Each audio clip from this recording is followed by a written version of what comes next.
Hello बच्चों, कैसे हैं आप सब? तैयारी कैसी चल रही है?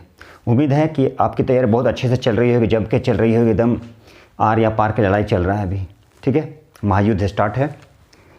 तो चलिए इसी सिलसिले में हम आप लोगों को क्या है कुछ रामबाण देने वाले हैं, कुछ टिप्स देने वाले हैं, कुछ आपको कैप्सूल छोड़ने वाले हैं कि आप लोग कैप्सूल लीजिए और खा लीजिए उसे। तो देखिए, एग्ज़ाम से एक दिन पहले की तैयारी कैसे करना है, वन डे, ठीक है, one day night before exam कैसे तैयारी किया जाता है, इसे समझिए। तो दो तीन टाइप के स्टूडेंट आते हैं। वैसे स्टूडेंट जो तैयारी कर चुके हैं, वैसे बच्चे जो एवरेज हैं, ठीक है, जो एवरेज, चलिए बोलिए ठीक ठाक, और वैसे बच्चे जो बोलते हैं अरे सर अभी तक तो हम पढ़े नहीं हैं, अभी ये कंप्लीट नहीं हुआ है, ठीक है, मैथ बाकी है, कुछ साइंस बाकी है। तो ये तीनों तरह के बच्चे के लिए है कि एग्ज़ाम से एक दिन पहले कैसे तैयारी करें, ठीक है, one day night before exam. तो देखिए, जो मान लीजिए वैसे बच्चे जो एवरेज हैं, जो नहीं पढ़े हैं, और वैसे बच्चे जो पढ़े हुए हैं, जो इनकी तैयारी हो चुकी है, तो सबसे पहले सभी के लिए ये बात सभी में लागू होता है कि आप लास्ट 10 ईयर्स जिसको बोलते हैं प्रीवियस ईयर क्वेश्चन, आप ज़रूर बनाएं, ज़रूर बनाएं, ज़रूर बनाएं। ठीक है, जब आप बनाएंगे, सारा सेट सॉल्व करेंगे, 10, 12 या 15 सेट, आप खुद ब खुद समझ जाएंगे। बहुत सारे क्वेश्चन ऐसा होता है जो रिपीटेड होता है। देखिएगा, ये क्वेश्चन है, मान लीजिए हाइट एंड डिस्टेंस का ये क्वेश्चन है, तो रिपीट है, that means this type of question is now very important, not very important, very very important, special है वो, मोदी जी टाइप के। तो इस टाइप का जो क्वेश्चन है पता चल जाएगा, क्योंकि आप सेट बनाएंगे तभी पता चलेगा। तो लास्ट 10 ईयर्स वाला, लास्ट 4 ईयर्स ज़रूर देखेंगे। अब आपके पास NCERT की बुक, RS अग्रवाल की बुक, ठीक है, RD शर्मा की बुक पढ़ने के टाइम गया, वो चला गया, ठीक है, वो चला गया ज़माना। कौन सा ज़माना? जो कितने साल राज हुआ, ठीक है, ज़्यादा बारे में नहीं बोलेंगे उसके बारे में। चलिए, तो इस टाइप का क्वेश्चन बनाते जाएंगे आप, तो मालूम चल जाएगा ये क्वेश्चन बहुत सारा क्वेश्चन रिपीट होता है, रिपीटेड क्वेश्चन होता है। PYQ में प्रीवियस ईयर क्वेश्चन बनाएंगे तो बहुत सारा क्वेश्चन रिपीटेड होता है। तो किसी भी एग्ज़ाम में, किसी भी एग्ज़ाम की तैयारी करना, किसी भी एग्ज़ाम आपके लिए तैयार हो रहे हैं, तो उसमें PYQ जरूर बनाएंगे, प्रीवियस ईयर क्वेश्चन, ठीक है। उसमें बहुत सारा क्वेश्चन रिपीटेड होता है, आएगा उसी में से, कुछ चेंजेज नहीं होता है। होता क्या है, उसमें कुछ क्वेश्चन ऐड हो गया, कुछ रिमूव हो गया, कुछ ऐड हो गया, कुछ रिमूव हो गया, लेकिन क्वेश्चन का पैटर्न वही रहता है, क्वेश्चन वही रहता है, थोड़ा सा चेंज हो जाएगा। प्रूव दैट, जैसे मान लीजिए लेंस फार्मूला है, तो लेंस फार्मूला में क्या होता है, 1/v - 1/u 1/f, वो बोल देगा लेंस फार्मूला को डिराइव कर दे, यही तो डिफरेंस है, ठीक है। क्वेश्चन थोड़ा सा चेंज कर देगा। एक स्ट्रेट लाइन नहीं जाके वो क्या करेगा, आपको स्ट्रेट लाइन नहीं जाएगा, वो क्वेश्चन कर्व में चलेगा। मान लीजिए आपको कहीं जाना है तो शॉर्टकट नहीं गए, आप फुल कट में चले गए, तो इस तरह से। लेकिन आपका क्या रहा, क्वेश्चन वही रहेगा, सिर्फ कुछ क्वेश्चन ऐड हो जाएगा, कुछ रिमूव हो जाएगा। जैसे इस ईयर के सिलेबस में भी कुछ ऐड हुआ है और कुछ रिमूव हुआ है, ठीक है। इसलिए PYQ आप ज़रूर सॉल्व करेंगे। लास्ट 10 ईयर जैसे मान लीजिए, तो लास्ट 10 ईयर्स का क्वेश्चन PYQ क्वेश्चन, ठीक है, ये क्वेश्चन आप जरूर कर लेंगे। तो क्वेश्चन इसमें नया कुछ ऐड, देखिए ये जो लास्ट 10 ईयर्स, मतलब मान लीजिए जो PYQ का जो क्वेश्चन होता है, प्रीवियस ईयर जो क्वेश्चन होता है, या तो कुछ ऐड हो सकता है, ऐड, या फिर कुछ रिमूव हो सकता है, बट क्वेश्चन जो होता है,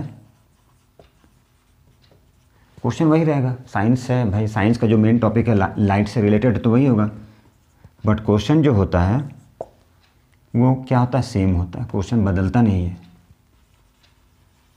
थोड़ा सा चेंज हो गया, पैटर्न बदल सकता है, थोड़ा सा क्वेश्चन ट्विस्ट कर दिया, ये हो सकता है।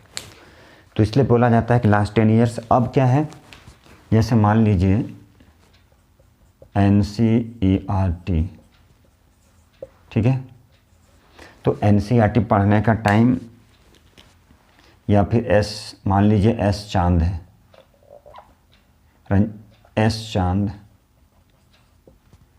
ठीक है, NCERT, ये सब पढ़ने का टाइम गया, ठीक है। अब ये नहीं रहा, आप क्या कर सकते हैं, नोट्स पढ़ सकते हैं, यदि आप बना के रखें हैं तो नोट्स, ठीक है, ये नोट्स पढ़ सकते हैं, आप नोट्स रीड कर सकते हैं, नोट्स ज़रूर पढ़ सकते हैं, ठीक है, या शॉर्ट वीडियो भी देख सकते हैं, ये देख सकते हैं, लेक्चर देख सकते हैं, ये सब कर सकते हैं। थॉरली ये पढ़ने का टाइम चला गया, ठीक है। और ओनली इम्पॉर्टेंट, तो शॉर्ट वीडियो देखिए, वो भी क्या वेरी वेरी इंपॉर्टेंट है, तो ये सब आप देख सकते हैं, ठीक है। या तो फिर बहुत सारा क्या आता सेट्स आता है, बहुत सारा वैसा कीवर्ड ज़रूर पढ़ेंगे, कीवर्ड पढ़ना चाहिए। समरी पढ़ सकते हैं, कीवर्ड पढ़ सकते हैं आप कीवर्ड ज़रूर पढ़ लेंगे, ये ज़रूर करना है कीवर्ड, ठीक है। कीवर्ड आप ज़रूर पढ़ेंगे, या फिर समरी जो आता है ये ज़रूर पढ़ेंगे। इसमें क्या होता है, सारांश होता है, सारे पूरे चैप्टर का समरी पढ़ लेंगे तो पूरा सारा क्या जो मेमोरी में आ जाएगा, मेमोराइज हो जाएगा, ठीक है। तो कीवर्ड पढ़ सकते हैं। और क्या कर सकते हैं, तो देखिए, और फार्मूला जितना भी है ये ज़रूर पढ़ सकते हैं फार्मूले को।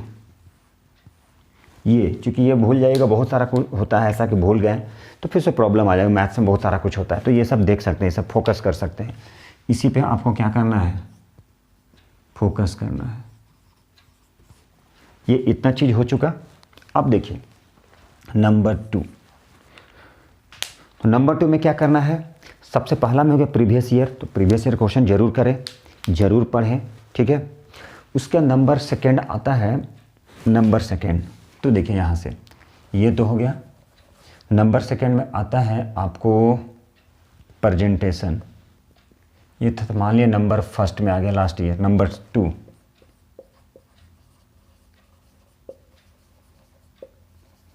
प्रेजेंटेशन, जिसमें सेकेंड पॉइंट था प्रेजेंटेशन। ये सबसे इंपॉर्टेंट होता है। प्रेजेंटेशन जो होता है अपने आप को प्रेजेंट करना किसी भी सामने में, किसी भी टीचर के सामने में, ठीक है।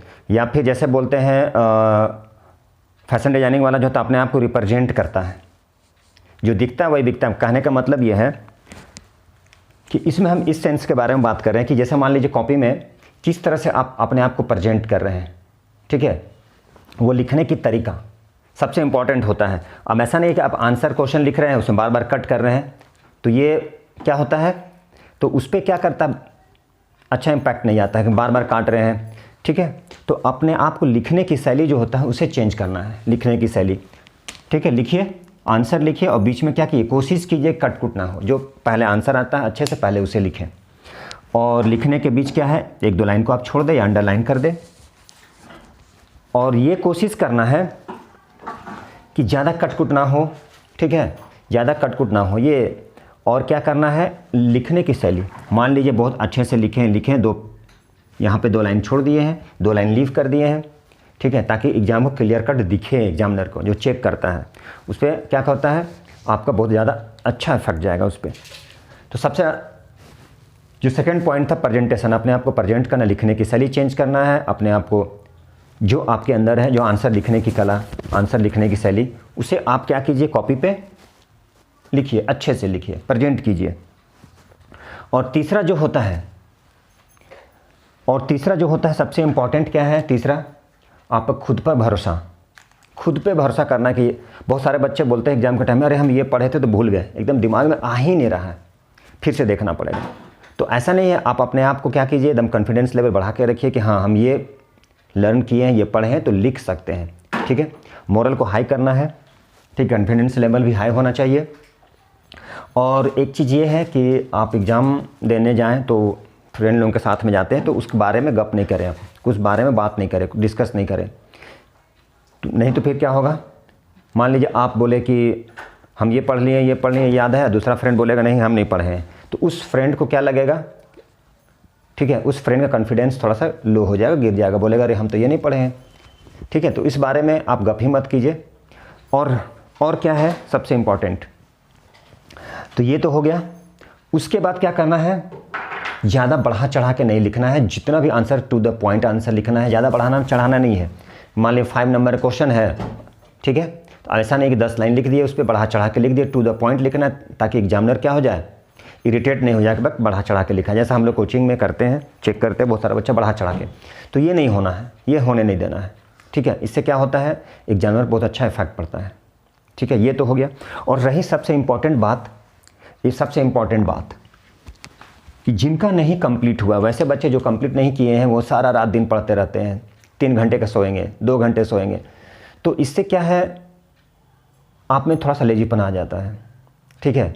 आप अपने आप को अच्छा फील नहीं करेंगे और रिप्रेजेंट नहीं कर पाएंगे वहाँ पे, सोच भी नहीं पाएंगे यदि कुछ मान लीजिए छूट रहा है तो। इसलिए कंप्लीट क्या करना सबसे इम्पॉर्टेंट थिंग, सबसे इम्पॉर्टेंट बात, 6 to 7 आवर्स, 6 to 7 आवर्स का आप कंप्लीट,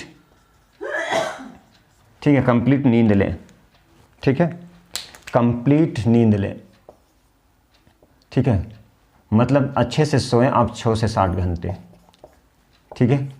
जिनका कंप्लीट हो गया उनको तो टेंशन नहीं है, वो तो आराम से क्या करना है, उसे जो जो इम्पॉर्टेंट है, जो फार्मूले हैं, समरी है, ठीक है, जो नोट्स है, आप वो ज़रूर पढ़ेंगे। फार्मूला ये सब ज़्यादा इम्पॉर्टेंट होता है एग्ज़ाम के एक दिन पहले देखने के लिए, ठीक है। तो ये आप ज़रूर करेंगे। और दूसरा क्या हुआ, एग्ज़ाम जाने के पहले आप जो ब्रेक लेंगे, जो ब्रेकफास्ट लेना है वो लाइट लेना है, मतलब हल्का लेना है, ठीक है। ऐसा नहीं है कि पूरा भारी ले लिए हम, तो वहाँ पे जाके क्या हो गया, वहाँ पे जाके आपको लेजीपना लगा, तो ये नहीं करना, ब्रेकफास्ट लेना है, ठीक है। 6 to 7 आवर्स कंप्लीट नींद लेना है, ब्रेकफास्ट लेना है, ठीक है। तो ये सबसे इम्पॉर्टेंट होता है। और जो भी पढ़ें आप उसके बारे में डिस्कस ना करें, तो ये सबसे इम्पॉर्टेंट है। तो ये आप देखिएगा और अपने दिमाग पे रखिएगा कैसे करना है, ठीक है। तो चलिए इसी उम्मीद के साथ में कि आप लोग बहुत अच्छा करेंगे, बहुत अच्छा से एग्ज़ाम देंगे, बहुत अच्छे से पढ़ेंगे, ठीक है। तो ये जितना मैं बताया हूँ आप ज़रूर इसे देखेंगे, ठीक है। और अपने फ्रेंड को भी दिखाएंगे, अपने फ्रेंड को भी शेयर करेंगे कि एग्ज़ाम के एक दिन पहले कैसे प्रिपेयर होना। ऐसा नहीं है कि पूरा नोट्स लेके पूरा तैयारी करना है, शॉर्ट वीडियो भी देखना है, तो मैं सारा बता चुका। तो इसी उम्मीद के साथ में कि आप लोगों का एग्ज़ाम बहुत अच्छा जाएगा, फोड़ के रख दीजिएगा वहाँ पे। Thank you very much. फिर हम लोग मिलते हैं अगले वीडियो में, तब तक के लिए बाय बाय।